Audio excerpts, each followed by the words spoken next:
Nilimpeleka huko akiwa alimaututi. Hata sikuwa najua kama asubuhi yake nitaamka na yeye. So tukafika huko.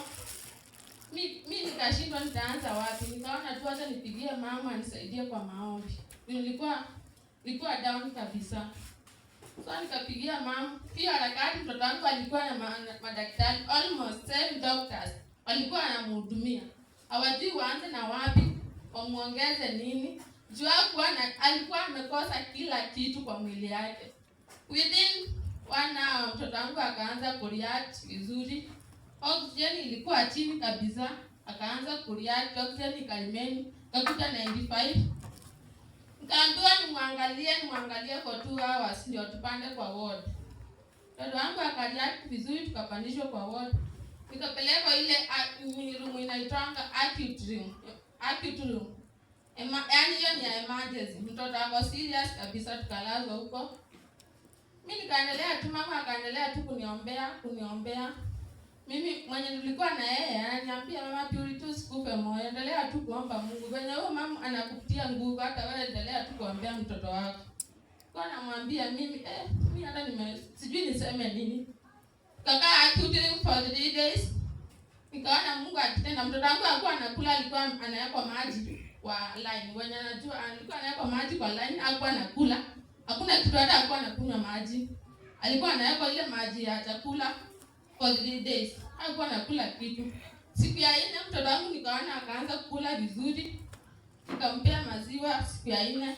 Ya 5 akakula vizuri.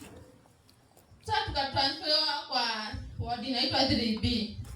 Tukakaa huko for almost 1 week. Akitibiwa at least alikabe ndio waone shida ni nini. I think wenye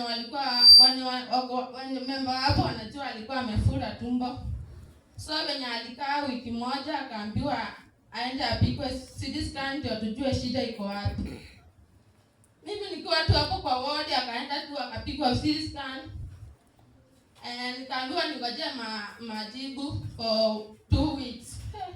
Nikauliza 2 weeks kweli itanipata na mtoto wangu. Lakini Mungu ni nani? For those 2 weeks, pastor alikuwa anakuja kwa ward wananitembelea, akiwa na mama, wananitia nguvu, wanaombea tu mtoto wangu, wananiambia nisiwe na shaka mama Caleb. Mtoto atakuwa sawa. Mimi nikamwambia ni sawa tu. Tunaamini huyu Mungu. CT scan ikatoka. Sasa kwenye CT scan ilitoka, mtoto wangu akaambiwa alikuwa na tumor kwa kidney. Yaani wanasema walikuwa na kansa kwa kidney yake ya left.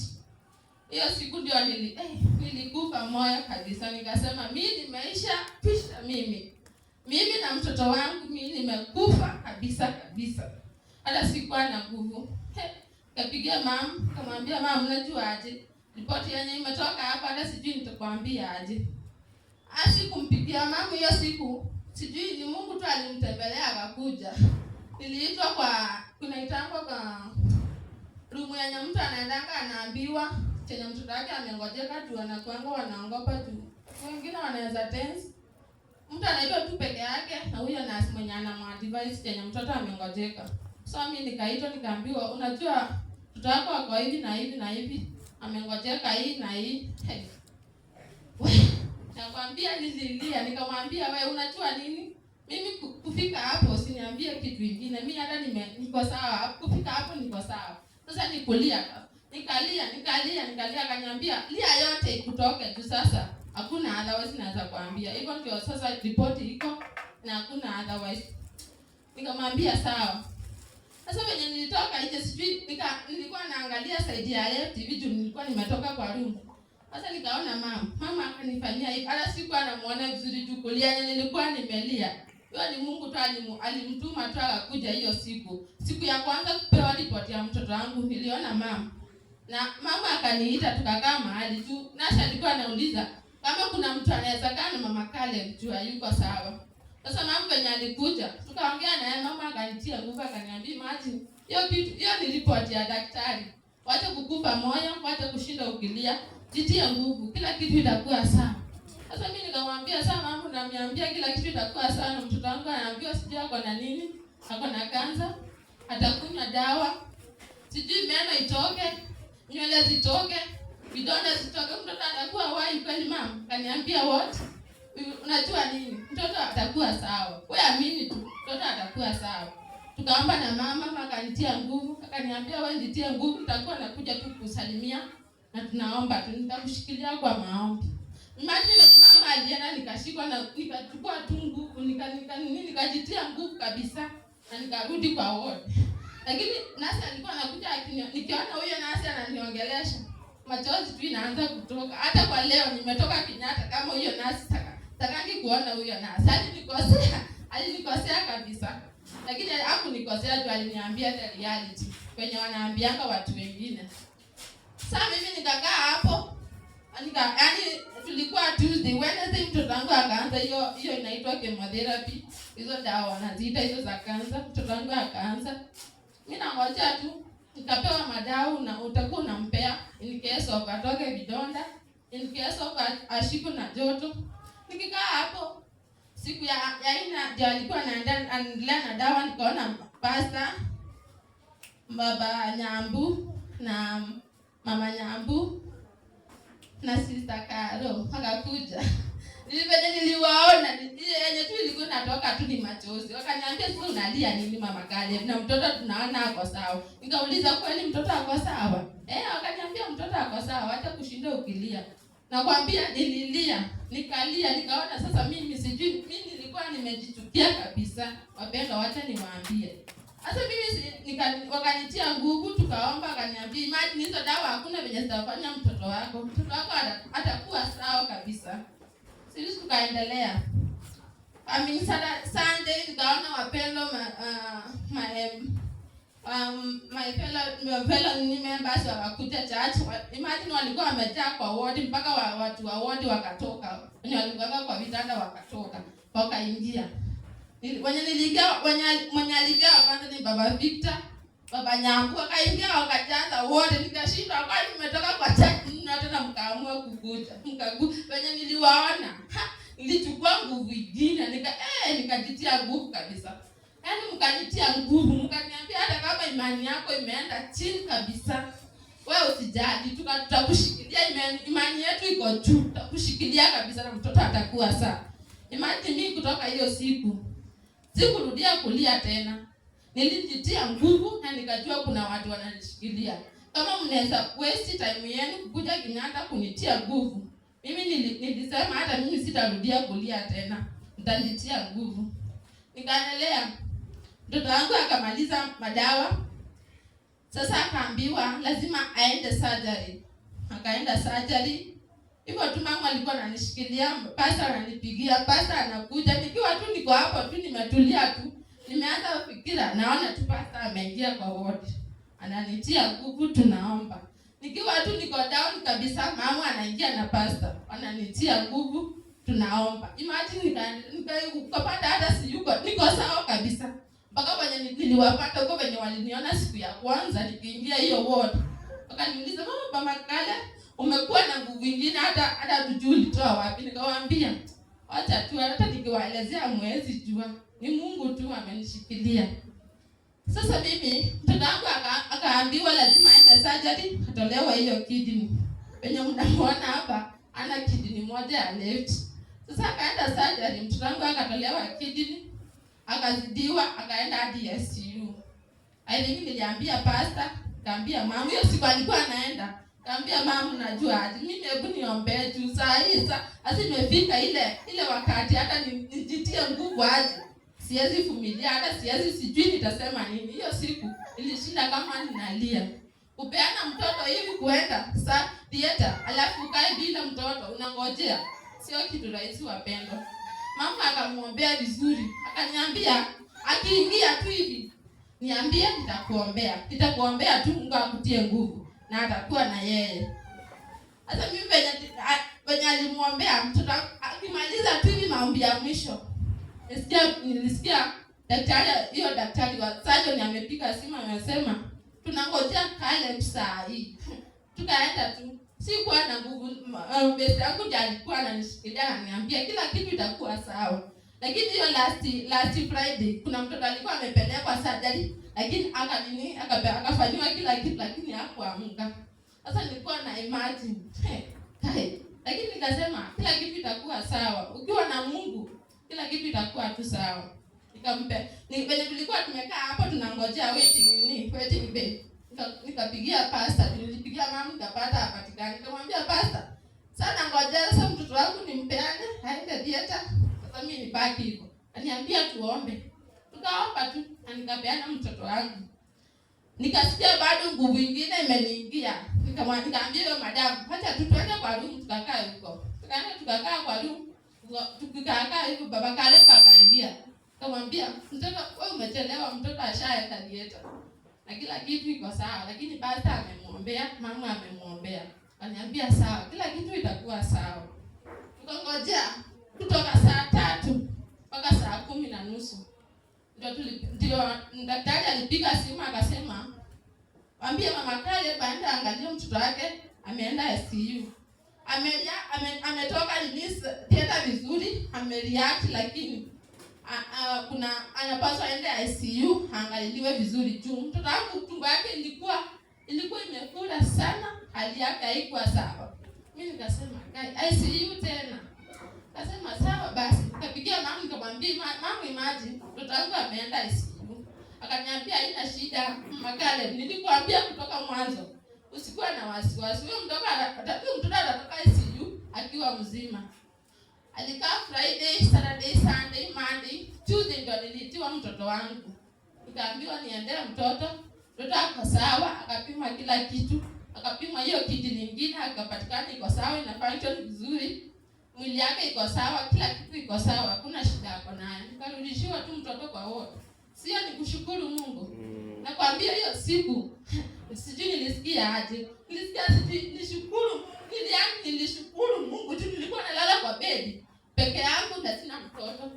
Wale wengine wako na watoto wao, wako ICU na ujui asubuhi yake utaamka mtoto wako upate yako aje. Unaweza enda upate mtoto wako alipasi usiku, kwa unaenda unapata mtoto hayuko. Mimi nilikuwa naamka tu asubuhi. Niko tu down, naenda tu nateremka stairs pole.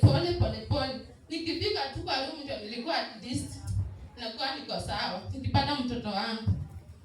Mtoto wangu imagine when alienda ICU, hakuwa na shida hata yoyote. Yaani walimpeleka hapo wamwangalie vizuri. Asiwe ileta shida. Asiwe ileta shida kwa body. Hakuwa na shida ati alikuwa anapeleka huko tu yako na shida. Kwa react vizuri when alitoka theater, walikuwa wanampeleka ICU wamwangalie vizuri. Kila asubuhi nikienda, alikuwa ameweka tube ya chakula. Nikaenda hiyo Friday, Saturday. Nikamwambia si mtolee mtoto wangu hii tube tafadhali. Naweza mpea na chakula na syringe. Nitajaribu tu venye nitafanya. Venye nitaweza nimpee chakula na syringe. Wakaniambia sawa. Wakaniwekea maziwa na uji. Wakaniambia syringe ndio hiyo. Hiyo mtoto wako akimeza hiyo uji na hiyo maziwa, takutolea tube. Si mimi Mungu akatenda. Nikampea hiyo uji akamaliza yote. Nikampea maziwa akamaliza yote. Wakaniambia huyu mtoto wako sawa, amtolea tube. Nikawauliza sasa hii kazi na wamemweka ya makojoni ya nini? Na pambazi ziko. Kaniambia tunataka kupima hiyo mkojo ndio tujue venye hiyo kidi nyingine ina function. Nikamwambia na si mngekuwa mshapima, tunaona huyu mtoto wangu ako sawa. Daktari mmoja akaniambia na mama unaonekana uko na imani, huyu mtoto wako unaona tu ako sawa, ni kama unampima. Nikamwambia mtoto wangu naona tu ako sawa mimi. Kaniambia sawa. Akampima mkojo wakapata iko sawa. Akatolewa kila kitu. Sasa unapenda kale alikuwa amekaa hapo kwa room kumwangalia tu. Mimi nilikuwa naenda nampanguza na mpidi. Ako sawa. Sasa walikuwa wananiambia tu walifanyanga Friday na Saturday na Sunday. Surgeon hawakuangi. Wakaniambia Monday tunangojea surgeon akuja amuone mwenye alifanyia surgery ndio atuambie huyu mtoto wako aje ndio atukupea mtoto wako. Sasa ukapata Monday surgeon ako busy juu anafanyanga surgery zingine. Tuesday ndio alikuja asubuhi, akaangalia Caleb, akaangalia hizo vipimo alifanya, akamwambia iteni mama yake mtoto wako sawa, ende kwa ward. Nakwambia mimi nilifurahia sana, nikashukuru Mungu. Nikamwambia mama imagine saa hii mtoto wangu naambiwa niende na yeye kwa ward yako sawa. Caleb mimi nikamchukua tukaenda kwa ward. Hata hakuwa ananisumbua. Hiyo siku tu akaanza kucheza. Tukaendelea tu, Mungu ananitetea tu, yaani mnanishikilia. Wapendwa, mnanipigia simu, mnaniambia Mama Caleb, uko aje? Mtoto ako aje? Namwambia mtoto ako sawa. Kwa na imani mtoto atapona na usikufe moyo. Hiyo mtoto utarudi na yeye kwa nyumba yako, na siku moja tutakuona tu kwa kanisa ukishukuru Mungu. Ndio mimi huyu nasema Mungu ni mwema. Sasa mimi nikarudi kwa ward. Nikaambiwa ningojee histology ya hiyo kidney. Nikangojea histology for almost a week. Kaenda hiyo Tuesday. Hiyo wiki ya pili Tuesday. Kaenda histology lab. Nikaletea daktari, na sasa before juu nilikuwa na wasiwasi kabisa. Nikauliza huyo daktari mpaka huko kwa histology, unaweza nisomea hii histology ya mtoto wangu? Na kuomba tu. Kaniambia nitakusomea, lakini usienda kusema huko kama nimekusomea. Juu hii si kazi yangu. Kazi yangu ni kukupea histology alafu narudisha kwa daktari. Imagine wapendwa, mtoto wangu nilisomewa, nikaambiwa mtoto wangu hakuwa na kansa. Alikuwa na tumor. Sio yani growth kwa kidney, sio kansa. Nani huyo? Nakwambia nilifurahia, nikamwambia asante sana. Asante sana kwa kuniambia. Hii kitu imekuwa ikinisumbua sana. Imagine hiyo siku kabla sijaweka, nikarudi kwa ward, nikapelekea daktari. Yeye akasoma karibu mara 3, ananiangalia tu. Kaniambia sasa nitatumia profesa hii histology yako, alafu nitakwambia venye amesema. Akamtumia hapo dakika hiyo, akamwambia iko hivi na hivi, huyu mtoto hakuwa amengojeka, hakuwa na kansa, alikuwa na growth kwa kidney. Mimi venye niliambiwa hivyo, kwa waja hata hawakuona amani. Duru yake nilipiga. Alafu sasa imagine, sasa hiyo duru nikiendelea tukamaliza, sijui tulikuwa tunakula lunch.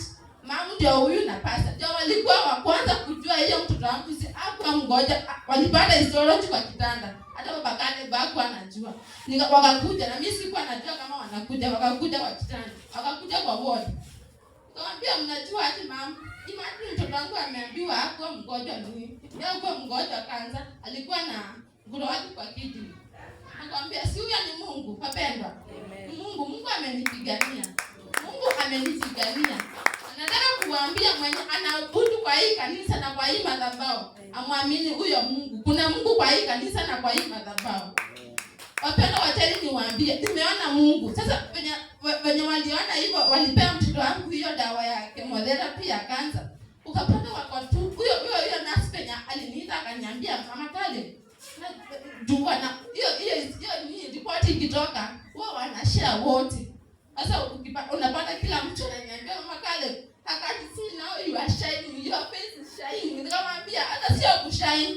Tunaye tuko nayo, nikuambia mtajua. Hata mmoja niliwaambia ripoti zenu, ripoti ya Mungu ndio final. Hata ninyi kwenye mlikuwa mnaniambia, Mama Caleb, ngojea the final report inatoka kwa Mungu. Achana na ripoti ya daktari. Wacha kujipea stress ya daktari ati amekwambia mtoto ni mgonjwa hii na hii. Imagine, jitie nguvu. Final report inatoka kwa Mungu. Imagine hiyo report imetoka kwa Mungu. Hallelujah. Na ndio mimi huyu hapa kwa madhabahu nasema Mungu asifiwe. Huyu sitawahi kumwacha.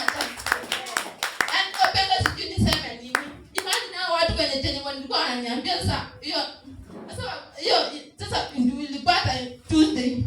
Sasa ni profesa akakuja akasema, so Caleb have to do sisi venye walikuwa wanapita kwa nini kwa wote, sasa wanaongea hawataki kuniambia. Sasa mimi nasikia wakisema Caleb have to do radiotherapy. Juu ya hiyo kidney walitoa kujubado kuna kidonda, waitomelea ndio ifanya nini ipone kabisa. Mimi sasa daktari akaniita akaniambia, so kama Mama Caleb, juu nilikuwa nimeandikiwa discharge already, niende home. Mtoto wangu si mgonjwa kansa, I have to go home. Hey. Wewe niliwapata furaha nilikuwa naye. Hata mimi sijui nisema nini. Hata wao walijua kuna Mungu. Mimi sasa nikamwambia tena nifanya nini? Mtoto wako anapaswa atomelewa for 11 days, then release, went home. Bakali sijui kama nikamwambia nimeambiwa siendi home, na alikuwa amemaliza discharge juu nilikuwa na bill ya almost 6,000 and 59,000. Na In fact, share niliregister, nilipewa namba yenye, reference namba yenye haifanyi, venye nilipeleka kukilia, wakaniambia hiyo namba hawaioni. So, hailipi hata dururu. Nikamwambia so nifanye nini? Nifanye nini mimi na nimelipa SHA? Wakaniambia sasa unapaswa ulipe hiyo pesa cash. Nikamwambia sawa basi, mimi nikarudi tu kwa ward. Nikamwambia nikapigia, yaani kila kitu nikiambiwa na daktari nilikuwa napigia mama na napigia pastor. Nimeambiwa niko na bili ya hii pesa na nimeambiwa nilipe cash. Sasa sijui nitafanya nini.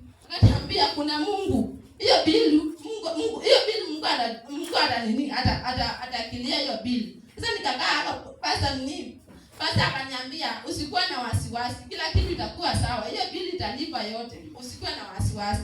Mimi nikakaa hapo na mwingine mwanaume Mkamba akakuja akaniambia sasa juu hizi makosa yako hao wenye walikupea hiyo record number ndio walifanya makosa, they have to pay that bill. Sasa mimi nikamwambia na basi si wale wanilipia niende home. Akaniambia niwapelekee bill waende wakae chini ndio wanikilia niende home. Sasa wenye waliniambia niende nikilie wakakaa chini wakaniambia sasa wakaniletea report niende nikakilie chini. Hapo si nimeona Mungu. Yes. Almost $1 million unalipiwa tu na unalipiwa na watu hata ujui. Sio ni Mungu. Nawaambia Mungu amenitetea. From first, hadi kutoka mwanzo mpaka mwisho Mungu amenitetea. Yaani sikuwa na wasiwasi, sikutoa hata duruli yangu nilipe hiyo bill. Tuone Mungu alikuwa anatoa hiyo pesa yote ningetoa wapi jamani? Hata ningewa stress nitumieni. Jamani, hiyo pesa ingetosha. Sio ni stress, Mungu akanitetea tu hapo. Hiyo pesa nikalipiwa. Nikaita baba kuja wakilia. Sasa hiyo siku namwambia imagine wamesema hatuendi home. Aliniambia mimi wacha mimi niende home. Sasa hata mimi umenibo. Nikamwambia ni sawa. Bi wacha nifanye nini? Wacha ningojee ni wameniambia nianze Monday. Sasa mimi nikaanza radio. Mtu wangu akaanza radio. Tukiendelea akafanya radio 6. Radio hiyo mashine yao ikaharibika. Sasa nikaambiwa, sasa utafanya nini? Sasa nikauliza Mungu, sasa delay imeanza tena. Ningeenda home, tena hii kitu kingine asijui nifanyiwe radio ikakuja. Sasa hii mashine imeharibika. Kwani nitaishi Kenyatta? Mungu hebu nitetee. Nikapigia mama, nikatoka mpaka nikaambia mama, mimi hapa sijui ni nini imenifunga Kenyatta. Hebu niombee juu ni kama kuna sijui ni nini inanifunga huku Kenyatta nikaange Kenyatta. Mama ilikuwa Sunday. Mama tukaomba akaniambia hizo delay tumekataa katika jina la Yesu. Imagine the following day tulikuwa saa 2:30. Nasi akanikuja akaniambia mama Kale, prepare tuende radio. Mashine imekuwa sawa. Mungu anatengeneza njia pasipo njia. Mimi nikaona Mungu mashine ikatengeneza. Na wale wengine hiyo wiki tulikuwa tunangojea wakaandikiwa referral. Wengine wakaenda Texas. Wengine wakaenda hapa Nairobi hospital waenda wafanyiwa radio huko. Mimi Mungu tu ananitetea. Naambiwa wewe atukupei referral. Tutakufanyia hapa kila kitu mpaka umalize. Mungu akafungua njia hiyo maana mashine ikatengenezwa. Tutangu akaendelea na radio amaliza. Sasa kitu kingine. Sasa mimi nikapewa discharge tena ya pili. Nikaenda kukilia. Sasa SHA nilipewa namba nyingine mzuri. SHA ikanilipia kila kitu kutoka venye niliadmitiwa sasa nianza radio. Sasa nikafanywa section 11 za radio lakini SHA inalipa moja. Hizo zingine 10 lazima nijilipie cash. Nikauliza tena cash, nikae juu ya cash. Sio cash ni radio moja ni 3600 times 10. Sasa nikawauliza, sasa hiyo tena nilipe cash natoa wapi na nimelipa SHA? Nikapigia mama nikamwambia mama, imagine najua tena nilipe cash ya nini ya radio kila yani SHA imenipea ile kila kitu kingine lakini hizo radio 10 naambiwa nilipe cash. Mama akaniambia unajua aje mama Kale, nilikwambia huyu Mungu amepigania kutoka mwanzo. Hiyo bila hata yeye atalipa tu hiyo bili. Nikaambia nikaenda tu nikaongea na yule nini nasi. Akaniambia nakutuma bado kwa huyo shushu wako uende uangaleshe tu. Bado hiyo sio makosa yako. SHA inapaswa kukulipia kila kitu. Kwa nini nasema ilipi hizo radio 10? Nikaenda nikawaongelesha wakachukua bili. Lakini walikuwa tu wananisumbua. Ananiambia wewe madam, mwezi wa 8 tulikulipia bili nyingine. Sasa hivi tuko mwezi wa 9, unataka tukulipie bili nyingine? Hapana. Lazima hii pesa kidogo lazima ulipe. Mimi si kwa naongea, nimenyamaza tu.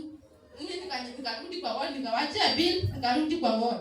Sasa bila nilirudi kwa ward, nikakaa Monday, Tuesday, Wednesday, Thursday. Ndio walikuja wakaniambia, sasa Mama Caleb, tumekaa chini na tutakuja kukuambia siku yenye utaenda kukilia bili yako.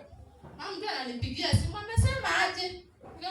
Hiyo time nilikuwa namwambia nangojea tu report yao waniambie venye wamesema. Sasa Friday ndio waniletea report saa ya jioni saa 11 hivyo kaniambia, kesho mko uende kukilia bili yako, tumeilipa uende home. Mimi nikafurahia. Na kwambia hata sikwambia Baba Caleb tukuje ulipe ama ufanye nini. Nilijiendea mimi mwenyewe. Nikaenda nikachukua ticket, nilikuwa namba 1, niliamka magwani, nilikuwa namba 1. Tukikaa kwa ward, daktari alikuwa ananiambia, Mama Caleb, ukiendelea kukaa kwa ward, huyu mtoto anapata na infection, tutakuwa admit tena. Nikisikia hiyo, nikisikia hiyo report ya daktari eti mtoto anapata na infection na ataadmitiwa tena. Ndio ukisikia mtoto amewekwa light na mweka dawa, hiyo ni 2 weeks ukae kwa ward tumwangalie. Nikasema nini? Mungu akitufanya tu, fanya tu muujiza yako haki. Hiyo Saturday sasa mimi nikaamka magwani, nikaenda, nikachukua ticket number 1. Nikalipiwa kila kitu na shosho waka. Kaniambia, "Henda home salama salimini." Amen. Ni Mungu amenipigania. Amen. Mtoto akiwa mzima. Mtoto alikuwa sasa ifanya alitoka hospital, anakula vizuri, ako sawa. Na wao wanataka kujua. Mtoto ako sawa. Kama wanataka wajue mtoto, wanataka mtoto akuwe na shida ndio wamweke dawa ndio wamfanye hivi. Mtoto ako sawa. Mtoto mimi nawaambia yeye mtoto wangu ako sawa kabisa. Na akifanywa watu walikuwa wanatolewa damu kila Monday. Akifanywa kipimo anapatikana kila kitu iko sawa. Damu iko sawa. Ilikuwa inashuka akiwa na hiyo tumor kwa tumbo. Ni kama ilikuwa inamnyonya damu, sijui ilikuwa ni nini. Mtoto wangu ulikuwa upate Monday damu yako iko 10. Hiyo kama mara nyingine inapimwa imekuja imeteremka mpaka 8. Unashinda nini imekuja? Mimi nikisikia story ya damu. Hata kuna time nilipigia mama nikiwa na mauchungu tu, niliteremka chini nienda nitolee mtoto wangu damu. Akaniambia, wewe uko kwa ward hatuwezi kutoa damu.